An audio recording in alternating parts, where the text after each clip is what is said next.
Insta పెళ్లి చూపులు అప్పటి నుంచే సెలబ్రేషన్ స్టార్ట్. ట్రెండింగ్ లో పెళ్లి చూపుల వీడియోలు. పూర్తి వివరాలకు చదవండి రేపటి సాక్షి హైదరాబాద్ ఎడిషన్. నిన్న మొన్న మాజీ మంత్రివర్యులు బాలినేని వాసన్న మాట్లాడుతూ నిజంగా కూడా ఒక అబద్ధాన్ని ఒక స్వార్థ ప్రయోజనం కోసం తన మాట్లాడిన తీరు ఖచ్చితంగా ప్రజలు హర్షించరు. తన మంత్రిగా ఉన్నప్పుడు జరిగినటువంటిదంతా కూడా తనకు చక్కగా తెలుసు ఏం జరిగిందని. ఎంత గొప్పగా తన మంత్రిగా ఉన్నప్పుడు రాష్ట్రానికి మేలు జరిగిందంటే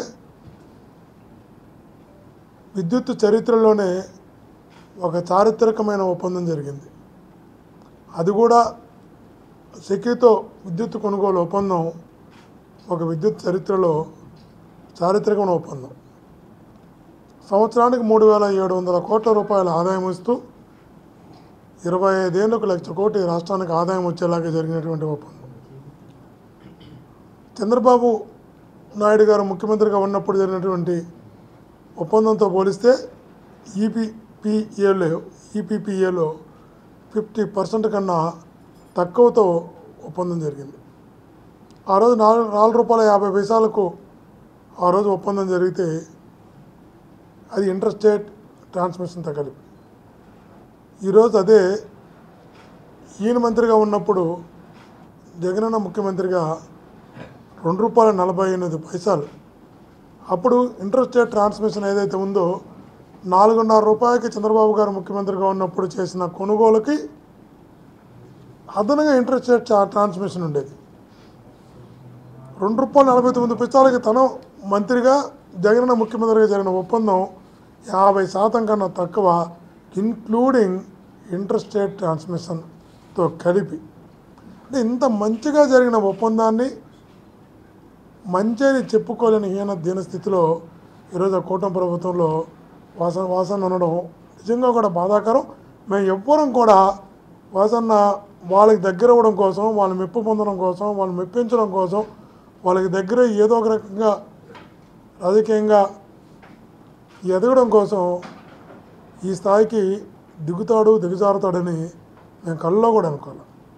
మంచిని మంచిగా చెప్పుకోలేనటువంటి దినస్థితిలోకి ఆయన వెళ్ళిపోయినాడు ఈరోజు. నిజంగా ఇది తన క్యారెక్టర్కి తను అనుకుంటున్నారు జగన్మోహన్ గారి వ్యక్తిత్వాన్ని హననం చేస్తే తనను గుర్తిస్తారు, గౌరవిస్తారు, తనకు పార్టీలో ప్రాధాన్యత ఇస్తారు అనే ఒక భ్రమలో తన వ్యక్తిత్వాన్ని తను హననం చేసుకుంటున్నాడు, తన వ్యక్తిత్వాన్ని తను దిగజార్చుకుంటున్నాడు. ఈ ప్రజలందరూ కూడా అలా భావిస్తున్నారు అనే విషయాన్ని నిజంగా వాసన్న మర్చిపోతున్నాడు. ఇది మంచిది కదా, ఎందుకంటే తను నేను ఎంపీ ఎమ్మెల్యేలుగా పోటీ చేశాం, తిరిగాం. కానీ ఎవరినో మెప్పించడం కోసం, ఎవరికో దగ్గర పోవడం కోసం, ఏదో ఒక ఎమ్మెల్సీ అవ్వడం కోసమో, దానికన్నా పై పదవి కోసమో ఈరోజు మనిషి అలా దిగజారిపోతాడని మేమైతే ఊహించలేకపోయాం.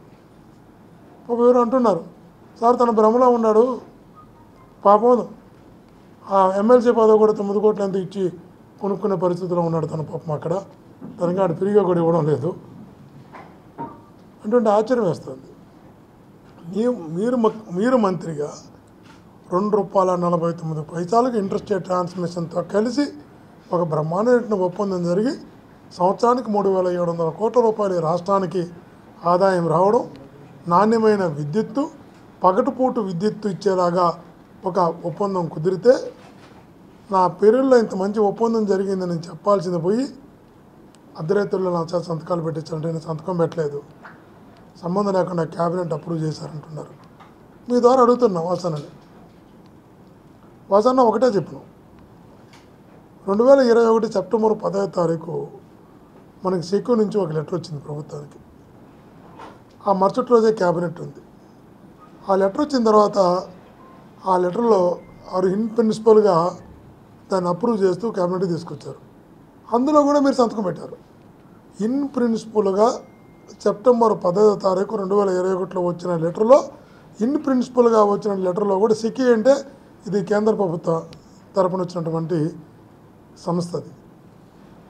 దాంట్లో లెటర్లో మీరు సంతకం ఇన్ ప్రిన్సిపల్గా తీసుకున్న నిర్ణయంలో కూడా మీ సంతకం ఉంది.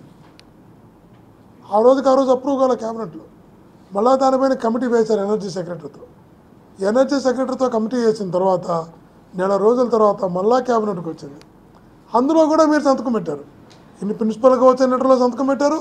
నెల తర్వాత వచ్చినటువంటి కమిటీ వేసి కమిటీలో వచ్చిన లెటర్లో కూడా మీరు సంతకం పెట్టారు. 2 సార్లు సంతకం పెట్టి ఇక్కడ నా సంతకమే లేదు, నేను సంతకమే పెట్టలా, అర్ధరాత్రిలో నా సంతకం పెట్టించుకున్నారు, ఎలా మాట్లాడుతున్నారో అర్థం కాదు. ఈరోజు చంద్రబాబు గారిని కూడా అడుగుతున్నావు, చంద్రబాబు గారిని అడుగుతున్నావు, వాసరిని అడుగుతున్నావు. నువ్వు ఒక్కటే చెప్పు, అనేక నిర్ణయాలు క్యాబినెట్లోకి టేబుల్ ఎజెండా కింద వస్తాయి. టేబుల్ ఎజెండాలో కూడా పెట్టి ఈ ప్రభుత్వమైనా ఆ ప్రభుత్వమైనా కేంద్ర ప్రభుత్వమైనా కొన్ని నిర్ణయాలు కొన్ని ఆలోచనలు టేబుల్ ఎజెండా కింద కూడా వస్తాయి. కొన్ని ముందు రోజు నిర్ణయాలు తీసుకున్నట్టు ఉంటాయి. ఇవన్నీ కూడా సర్వసాధారణం. పరిపాలన నేను 10 సంవత్సరాలు శాసనసభ్యుడిగా పనిచేశాను. ఈ వ్యవస్థ మీద ఉన్న అవగాహనతో చెప్తున్నాను. కాబట్టి నాకేం సంబంధం లేదు, నేను పెట్టలేదని క్యాబినెట్ అనేది కలెక్టివ్ డిసిషన్ అవుతుంది ఎప్పుడు కూడా.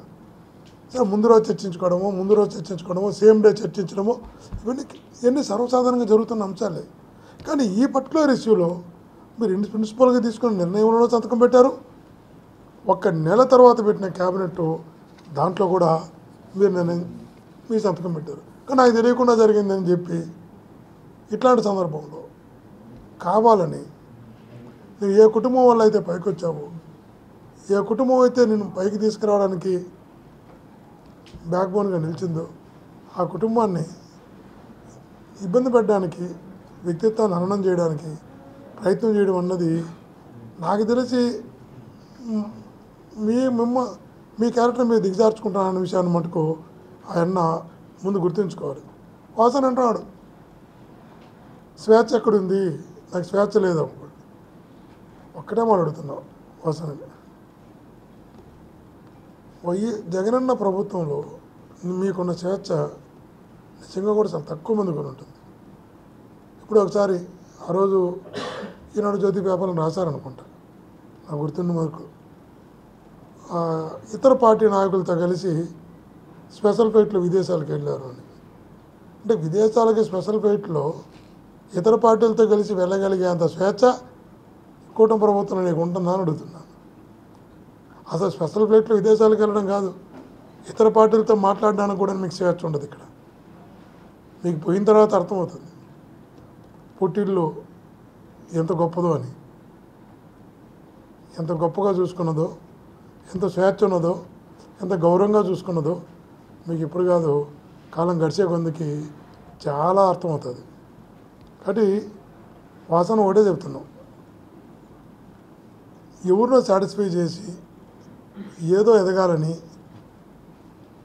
నీకు గుర్తించి గౌరవించి నేను హక్కును చేర్చుకున్న పార్టీపై బండలు వేసి అబండాలు వేసి నువ్వు లబ్ధి పొందాలనుకుంటే లాంగ్ టర్మ్లో అది ఖచ్చితంగా చెప్తున్నా నీ స్థాయిని దిగజారుస్తున్న విషయాన్ని కూడా ఎప్పుడు గుర్తుపెట్టుకోమని గట్టిగా తెలియజేస్తున్నా. ఏదేమైనా కూడా ఆత్మీయులారా, ఆధారాలతో సాక్ష్యాలతో నిజాలతో సంబంధం లేకుండా జగనన్న వ్యక్తిత్వాన్ని హననం చేయడానికి వాసన లాంటి వాళ్ళు ప్రయత్నం చేసినా, వాసనను అడ్డు పెట్టుకొని ఎవరు ప్రయత్నం చేసినా అది వాళ్ళకే తగులుతున్న విషయాన్ని కూడా గుర్తుంచుకోవాలి. ఇంతకుముందు కూడా ప్యారడైజ్ పేపర్స్ అని రకరకాల ఆరోపణలు చేశారు. చివరికి అర్థమైనాయి 2017 అనుకుంటా. 19లో రిజల్ట్స్ ఎలా వచ్చాయో మనకంతా కూడా తెలుసు. కాబట్టి వాసన మళ్ళా చెప్తున్నాం, నేను ఎక్కడ ఎంపీగా పోటీ చేసినా, ఎక్కడ ప్రతి పల్లె తిరిగా, ప్రతి ఊరు తిరిగా, ఇక్కడ ప్రజలు ఇట్లాంటి మనస్తత్వాన్ని అంగీకరించిన విషయాన్ని మీకు తెలుసు, నాకు తెలుసు. తప్పకుండా భవిష్యత్తులో జగనన్న వైపు ఎన్ని ఆరోపణలు చేసినా, ఎన్ని అభాండాలు వేసినా, ఎన్ని రకాలుగా ఎంతమంది కలిసి ఒక వ్యక్తిని ఎదుర్కోవడానికి ఎన్ని పార్టీలు కలుస్తున్నాయి, కుటుంబాన్ని కూడా తిరుగుబాటు చేయిస్తున్నారు. ఇట్లాంటి వాసనలను పిలుచుకొని వీళ్ళతో తిరుగుబాటు చేయిస్తున్నారు. ఒక వ్యక్తిని ఎదుర్కోవడానికి ఇంతమంది ఒకటి కావాలా?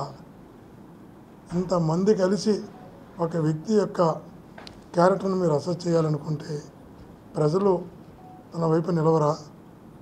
కానీ ప్రజలు అండ బలం జగనన్నకు ఉంది. కాబట్టి ఇటువంటివన్నీ కూడా నిలవు ప్రజల ముందరని కూడా తెలియజేస్తున్నా. థ్యాంక్ యూ అనండి.